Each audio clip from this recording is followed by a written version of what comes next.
Hi, welcome to the Freeman Conversations. I'm Vanessa Balbuena, the entertainment editor of the Freeman. And today is a special day because we're chatting with Broadway set designer, Drama Desk nominee, Drama Desk Award nominee, and Obie Award winner, and director of the MMFF 2017 Best Picture, ang Larawan, Mr. Arcenas, also proudly Cebuano. We also have with us Henry Go of Little Boy Productions and a good friend of Sir John. Welcome to the Freeman.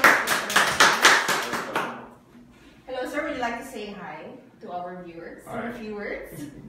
You say the few words. Well, we're excited to join you guys sa Freeman Live for this conversation about Larawan.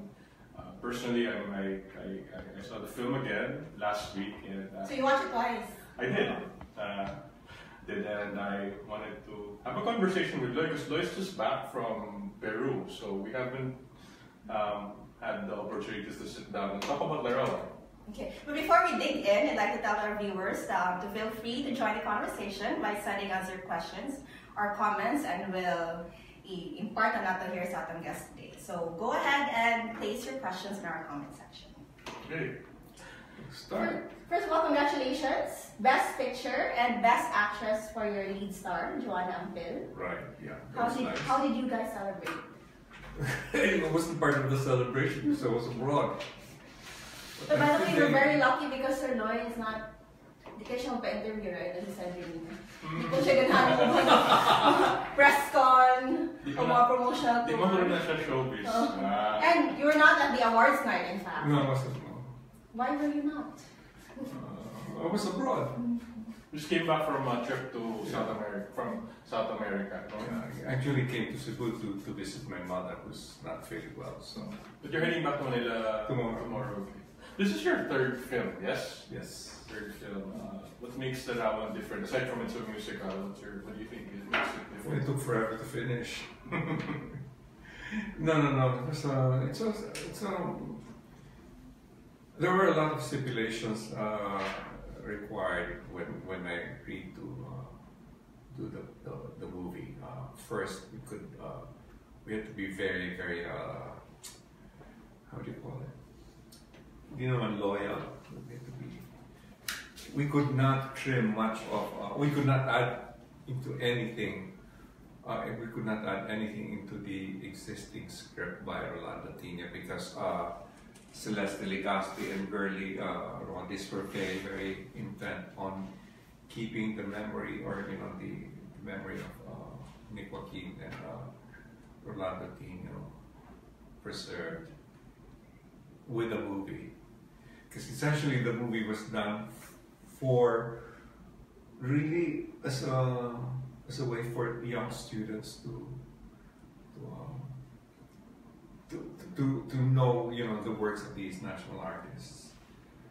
And as we went along, I think it got bigger and bigger and bigger and became really this big. How different is the sorry? Okay, go ahead. How did the film land in your lap? No, they asked me for breakfast. They asked me if I wanted to do the movie version of the play or the musical, and I said yes. I mean, because it would be stupid if I did not say yes, because it's Rolando Tino, it's Nick Joaquin, and it's the music by Ryan Kayabia. And there is already the Lamberto Avellana film of the black and white Lamberto Avellana film, which was in the early 60s, which preserves the English version of the play. They wanted to do a version to preserve the musical, and so I said I was going to be part of that. But the stipulation really was that we could not alter the text of Rolando Tino. We could shrink it, but we could not alter it.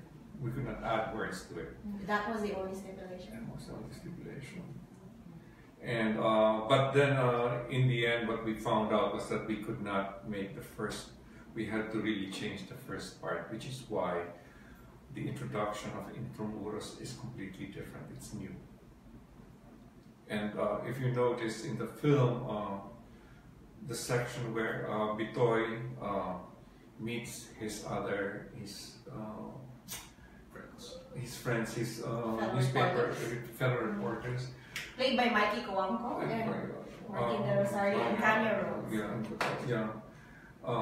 If you notice, it's not subtitled because Celeste said that since that's not Nick Joaquin, that's not Rolando Pino, then it should not be acknowledged. So it was not subtitled. So now you first debuted at Tokyo, right? Yes. At their film festival. Can you tell us some of their reactions? When a lot of people would think that Japanese are not into musicals. A very Filipino one, in fact. So, what were some of their reactions? Well, we were very surprised because they stayed on for the Q&A and they asked questions, very deep questions, perceptive questions, and the Filipinos kept quiet. The Filipinos were just teary-eyed or they smiled, but they never really bothered to ask questions. And I was surprised that Japanese actually did a lot of questions, And when that happened, I realized that the movie could cross borders. And then again, it was repeated in San Francisco when we premiered at the Cinematographer Film Festival. And then again, it was really repeated when we had the first press conference in Green Hills for the Philippine press. And I think at that time we already knew that, it had hit the nerve. So we were very, very pleased about that. You mentioned a while ago they were asking questions about Nick Joaquin. So these Japanese were familiar about his... No, they were more, they were very prepared to ask questions about